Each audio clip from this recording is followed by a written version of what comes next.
Hi everyone, it's Chris in the cider shed. As you can probably hear, it's raining, so I'm a bit damp. It's quite a nice sound though, listening to the raindrops pitter patter on the top of the shed. Quite therapeutic. Another day at Borough Market today. Quiet today at the market. All the pubs are opening again on Saturday, so let's see what happens on Saturday. Yeah, there's a certain amount of trepidation, I think, because nobody knows what's going to happen. I think lots of people have been in lockdown for a very long time, not been able to go out, and we're not sure if people will be cautious or go absolutely stir crazy. But we'll see, won't we? So yesterday I tasted a cider brought for me from Somerset by Todrick Dowen, one of the makers of Pitchfork Cheddar and Gold Caerphilly. But he brought me two ciders. The one I tried yesterday was the medium dry, and the second one he brought me was the medium. So yesterday I tried the medium dry.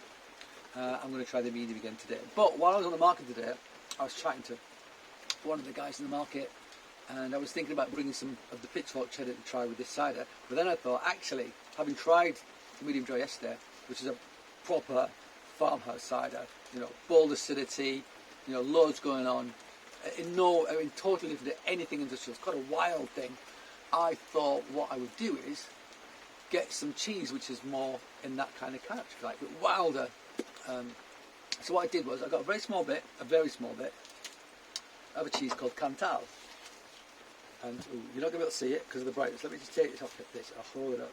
So there you go. This is a piece of Cantal. Very small bit, bit sweaty bit as well because it got quite warm in the bag. So it's got quite a crazy rind on it. This is the closest thing in France to a British style cheese, Cantal. There are two sorts of sort of Cantal made, if you like. One is much stricter OC, it's actually called Ciders.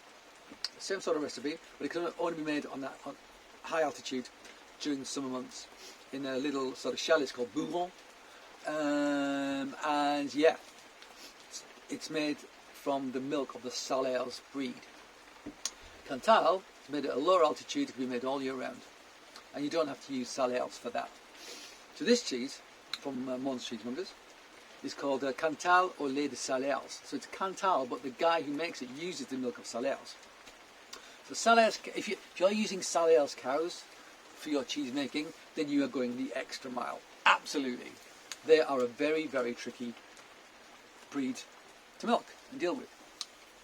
So basically, to get them to give their milk, they have to have their calf with them. And the calf has to suckle and all of the teats before the cow can be milked. And you can't take the calf away because if you do, the milk goes back up. So you can't milk them. So what they do is they tie the calf to the front leg of the mother cow. And often they'll put salt on its head because the cow likes salt. So it will lick the salt off the calf's head, thus making the cow happy and also relaxing the calf.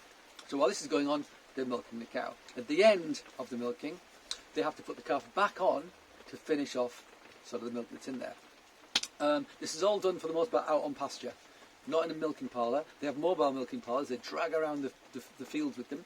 I've been out there to see this happen. Strange thing happened to me when I was there. The guy who's milking the cow said, "Would you like to try the milk from fresh milk from the cow?" I was like, "That'd be amazing." He said, "Well, okay, get on your hands and knees." So basically, I'm in a field in the Auvergne on my hands and knees at about 6 in the morning with a farmer milking a cow directly into my mouth. Kind of surreal. When he told me he wanted me to do that, I thought he might have been taken and making it and thought I wouldn't do it. I was like, sod that, I'm going to do it. So quite a bizarre experience, but also the milk tasted amazing. But like the last time I'd really had milk at that body temperature was when I was a baby being breastfed by my mother, I think. So it's kind of surreal on so many levels. It's quite hard to, it's quite hard to express. Anyway, that is Ciders, and this is Cantal au lait de Ciders. So Cantal for me sits somewhere between a cheddar and a really aged Lancashire, but it's wilder than both of those things. So what I'm going to do is I'm going to try it with both the ciders. I'm going to try it with the cider I tried yesterday, because that's the dry cider, and then I'm going to try the medium that I haven't tasted on camera yet, because that's slightly sweeter. It's better to have the sweeter second, because obviously if you have the sweet first, the sour is going to seem even more sour, etc. Okay, so let's get some of this cider. So this is the medium dry I had yesterday. So I don't know if you saw yesterday. If you didn't see, you should have a look at it, because it's quite a short film, and it's quite, you know, this is a bold acid traditional cider that comes out of oak casks, basically directly into the bottles, like these kind of little bottles.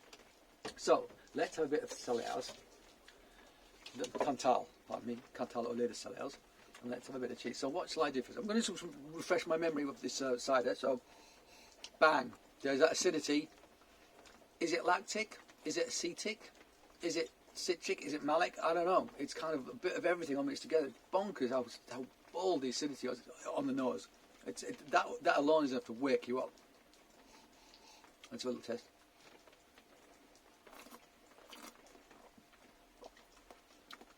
I think I put out the wrong one. This might be the, you know what? Let's see. No, I think this is the medium dry. There is some sugar in it, but that acidity is wham, whack, making my mouth really water. So here's the Cantal.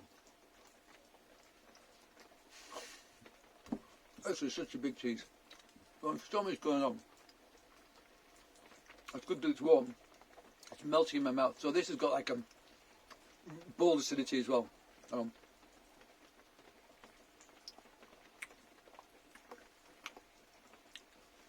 This is a bonkers pairing. This is almost two heavyweights, but they're a match for one another, I would suggest. So it's got bold acidity, that cheese, and decent salt. This has got acidity and a bit of sugar, so that balances and matches well. And Cantal's got like a umami sort of thing going on. It's got minerality. There's a hint of ammonia about it. This is a wild roller coaster ride of a cheese in terms of the palate, and it just keeps giving. It just keeps going. It's there still. Yeah, if you can get some of this from Mon's Cheesemongers, get it. If you can just get Cantal, get it. It's like a dialed down version of this, but you'll still get an idea as to, you know, what I'm experiencing. And with this, it's great actually. It works really well. It's exactly what I thought. They're both wild, and actually they're a good fit because of that.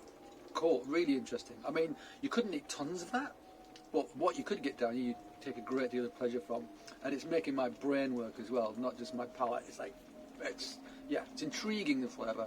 It's very hard to describe. There's minerality there as well. The Auvergne's quite volcanic. I'm getting almost a hint of volcanic sort of minerality from it as well. Anyway, I'm going to neck this, and then I'm going to try the medium. Okay.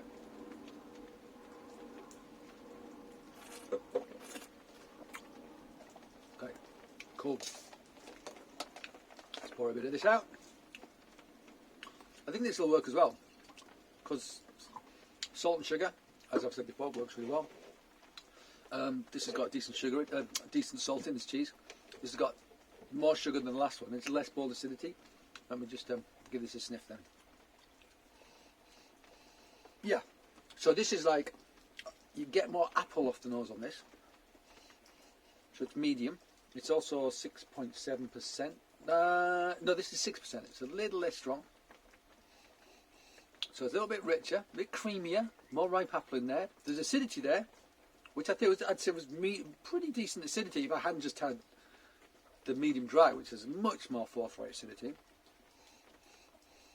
Yeah, it's almost like a creamy, milky, it's almost like a custardy smell on it, which I like a lot. I love custard.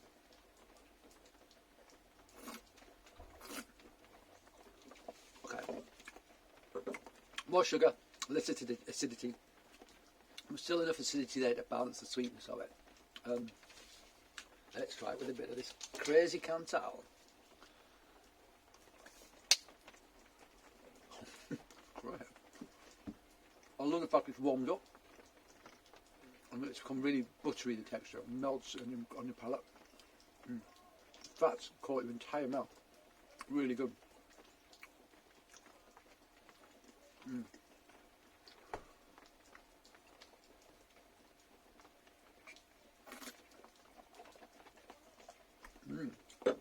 It's good as well.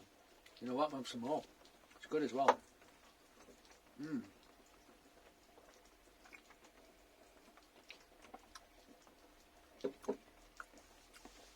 They both work for different reasons. They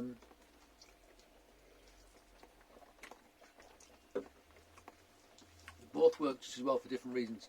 They've got The first one's got more acidity, less sugar. The second one's got more sugar, less acidity.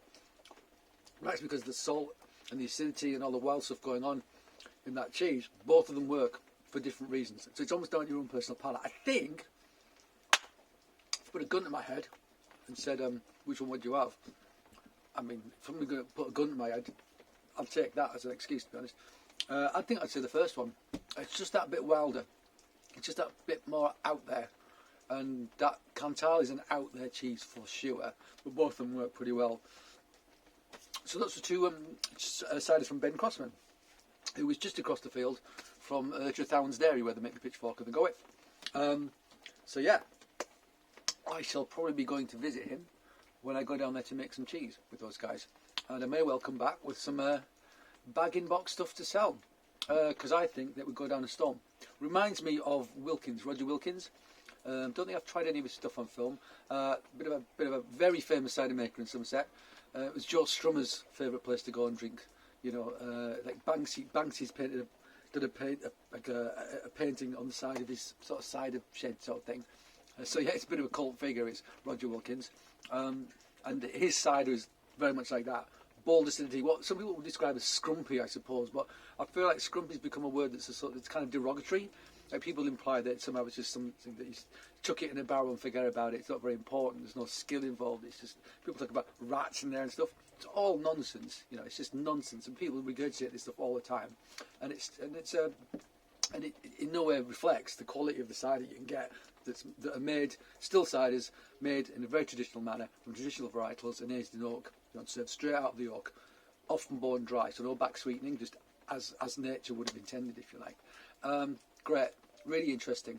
Okay, guys, thank you, Todd, for bringing those for me, and thank you, Ben Crossman, for making them. Okay, I'm going to get my glass. I'm going to say thanks for watching. I hope to see you again. Cheers.